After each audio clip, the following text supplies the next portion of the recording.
Get ready to succeed using our cutting-edge high-trust strategies and achieve the success you've always dreamed of both on and off the job. Welcome to Todd Duncan TV. Are you ready?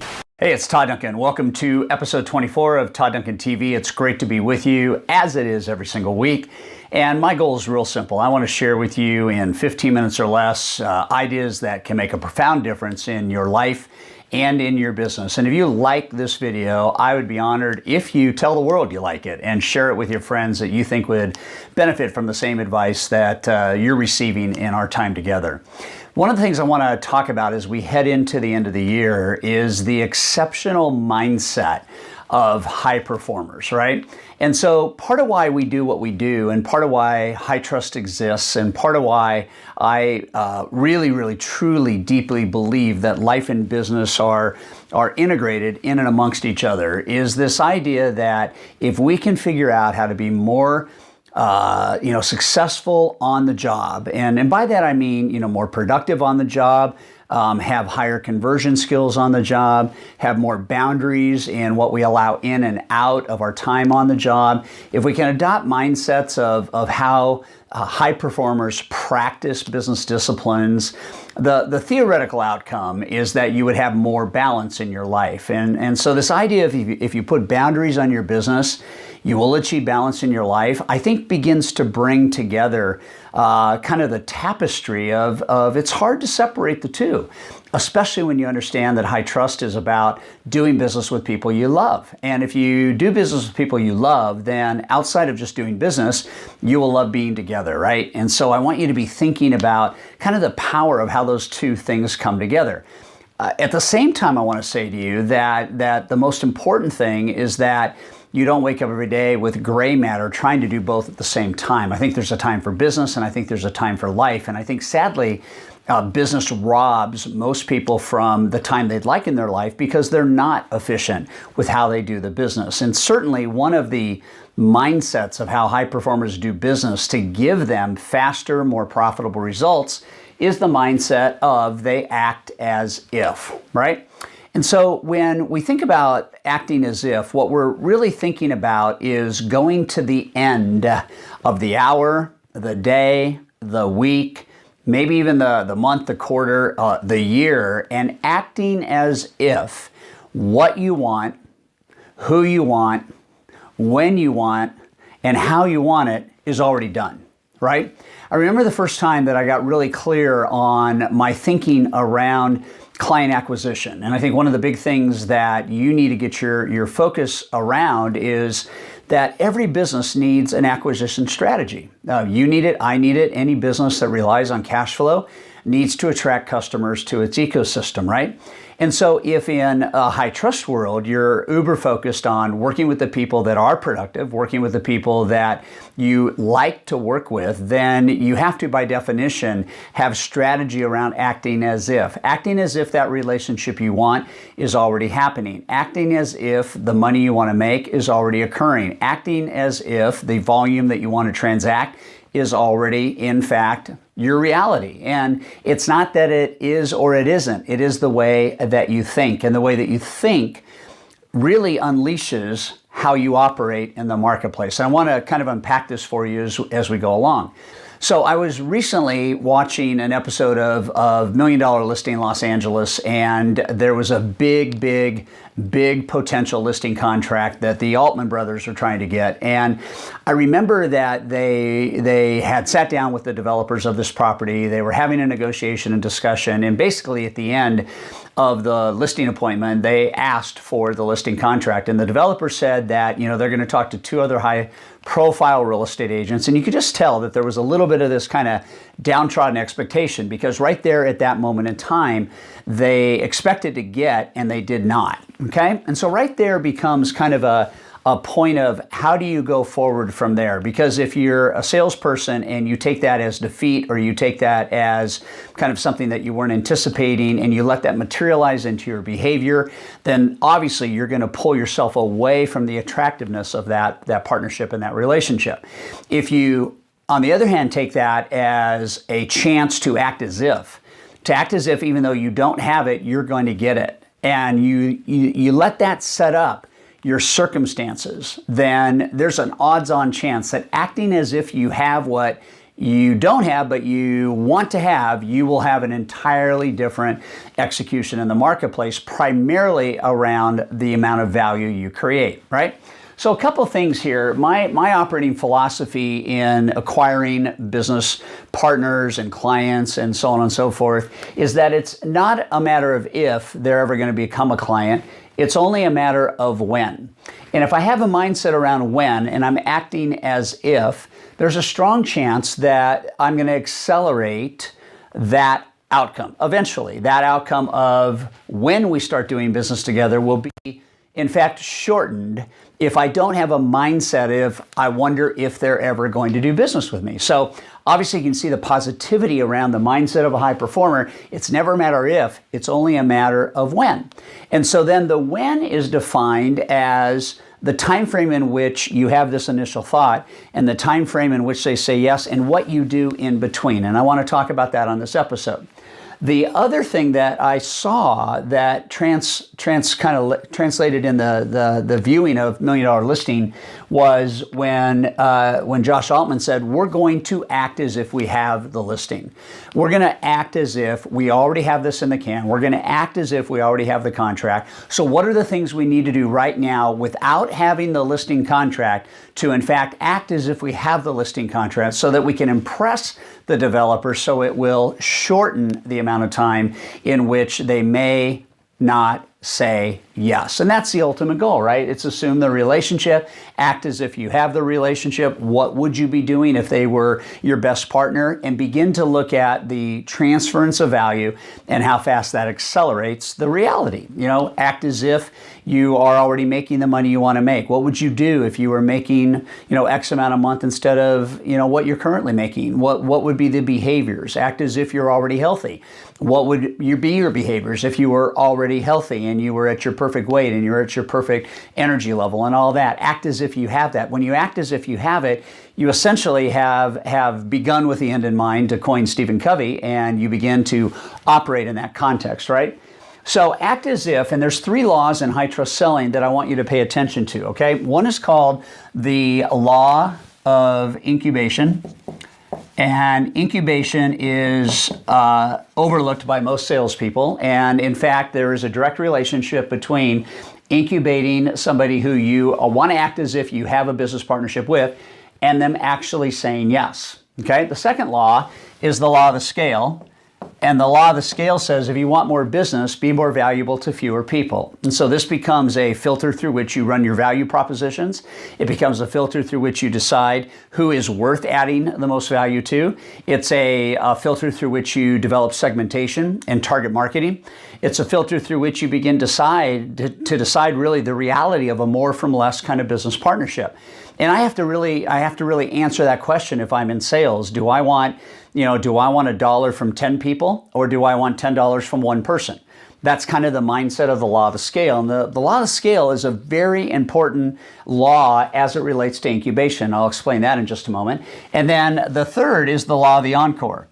And the law of the encore says the greater the performance, the louder the applause. And so while we're talking about acting as if you have, acting as if the relationship exists, we're also signifying at the same time that it's going to take a while to get the relationship, especially if they're higher performing relationships. You're going to have to add more value than currently getting from their provider in order to tip the scales. And then once you tip the scales, you got to perform like you have never performed so that they realize this is the best decision they've ever made, right? And so when we think about incubation, we think about how long would you incubate? How long would you act as if you have a relationship without actually having it until you would change the amount of value you're delivering? My personal code of kind of behavior and conduct is 2 years. If you have a high asset prospect that you're going after, somebody that when you get them could materialize into a lot of business, you have to understand incubation is a constant distribution of what I call value streaming. Value streaming is just this, like a stream, this continual flow of value in all kinds of forms. It could be phone calls, text messages, it can be a clipping out of a magazine or a book or a photocopy of this or that. It can be, simple email forwarding of something that you thought they might find valuable. It can be checking in with them. There's a host of ways to incubate, right? But the thing is that incubation should be somewhat sequenced. In other words, how often will you follow up?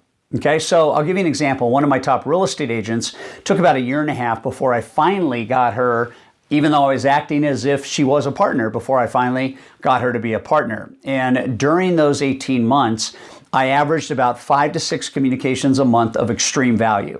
Things that she began to understand, wow, this person whom I am not giving business to is giving me so much information that is valuable. The person that I am giving business to is not. I wonder if I should think about giving business to the person who's given me all the value, right? And so that's where the scale idea comes into place, that if you're targeting the right way and you want to acquire the right kind of partners and business and prospects, if you're targeting the right way, they will have another alternative before you come on their radar, right? And so to win the relationship is to create not only a perception, but then a distribution and reception of value so that it's safe to switch, right?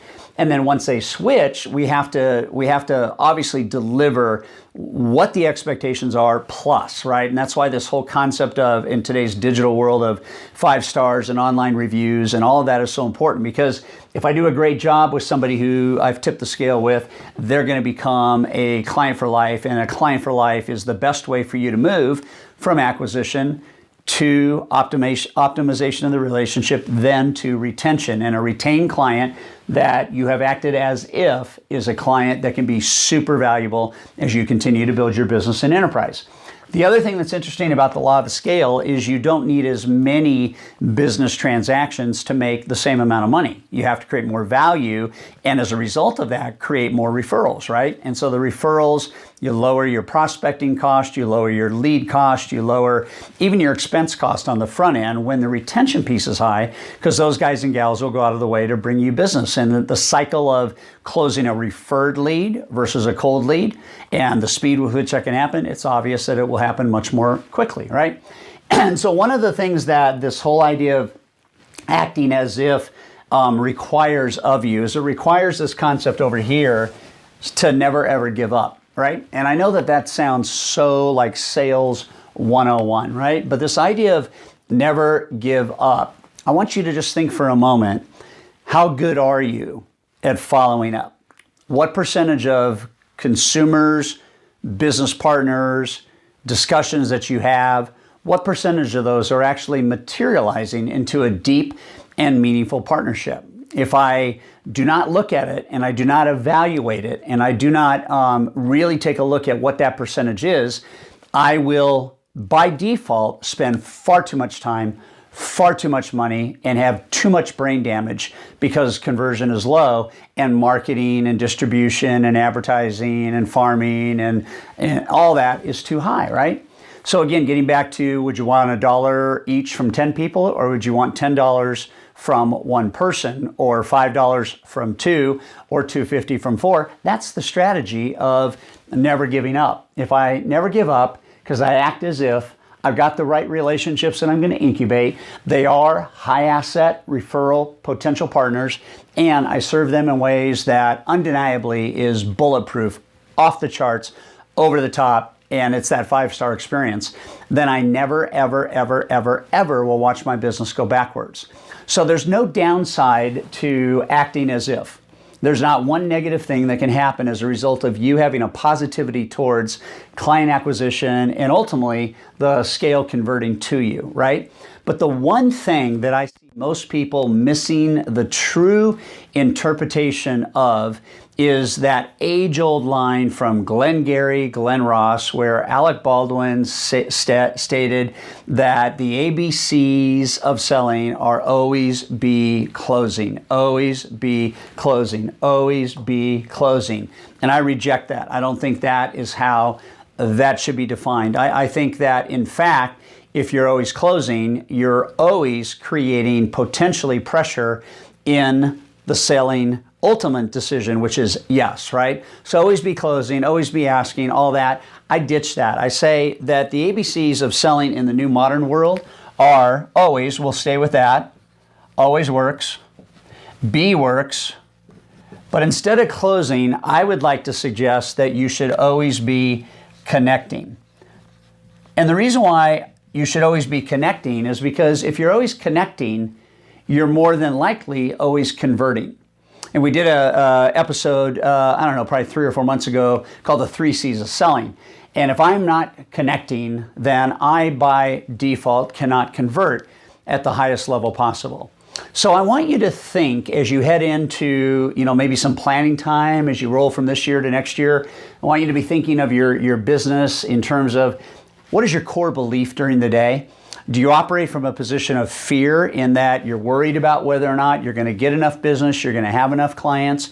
Or do you operate from a position of faith and confidence that you're so dialed into the value that you bring to the marketplace that you could actually level up and become selective about who you do business with?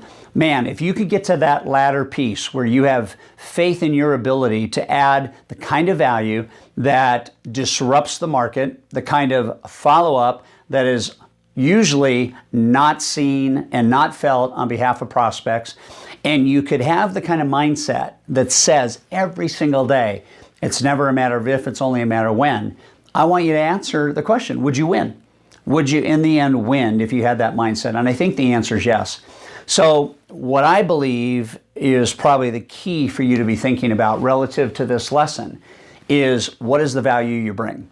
What is the value you bring? And the thing that is important about the law of the scale being more to few, the thing that's important about the law of the encore is that one word value. And over here in the lower right-hand corner, I'm just going to tell you value trumps strategy. If value is high, strategy is less important. Does it mean you don't have to have strategy? No, and I am not saying that. Let me say that again. I am not saying strategy isn't important. But what I'm telling you is if the value's high, you can figure out the strategy. When the value is high, your belief on acting as if is sky high. If the value is low, you will doubt yourself. And if you doubt yourself, you cannot act as if. It's that simple, right? So I would like you to be thinking about a key question. Would you do business with you based on what you're doing right now? Would you actually do business with you based on the value that you see yourself bringing to the marketplace right now? And for most people, the answer is marginal, right? And I would like you to wake up every day knowing, and not having any attitude about this, but I'd love for you to wake up knowing every single day that it is a blessing to that person that they get to do business with me. Again, not cocky, not condescending. You just have so much confidence in the value you bring that the people that do business with you are lucky, okay? Just pure and simple. So if you like the thought of this, act as if. What are the areas in where you normally have doubt? Is it in a follow-up call? Is it in a appointment setting call? Is it in some type of objection that maybe you have kind of a discomfort with or you wrestle with? Whatever it is that's getting in the way of you having a confidence around being able to act as if, you fix that, and then the confidence goes up. I'll give you an example. So just finished a coaching session about 3 hours ago with a fairly high-performing loan originator, and we were talking about target marketing, and we were talking about really doing something unique and disruptive in the marketplace to set appointments, right? And up until this point in time, it was a lot of work. It was a lot of phone calls. It was a lot of kind of patience. It was a lot of follow-up and so on and so forth. Lots of effort and probably some collateral damage, right? Lots of leads that never materialized into anything, and really lots of relationships that could have been that never really became. So we changed the entire approach around how would you be able to, with total confidence today, send something to the marketplace and know that this would be accelerated. The when would be accelerated. And we worked through that and we worked through that. And 4 weeks later, you can already start to see that the percentage of appointments that this guy is setting compared to the attempts to set appointments has doubled. Doubled.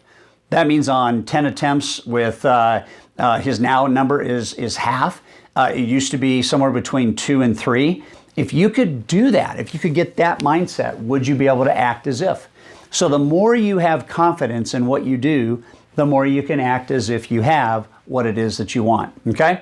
So if you like this lesson, tell your world about it, hit that share and give it to everybody that you think, if you're a leader, salespeople on your team that need to kind of have this attitude, if you are, in business and you have business partners that you think should act as if in the marketplace, share this with them. We're here to serve you and serve your clients. And so as you head into the end of the year, what do you need to do so that next year you can act as if you have what you want? Okay, that's the big message today. Thanks for watching Todd Duncan TV. We'll be with you again on next week's episode.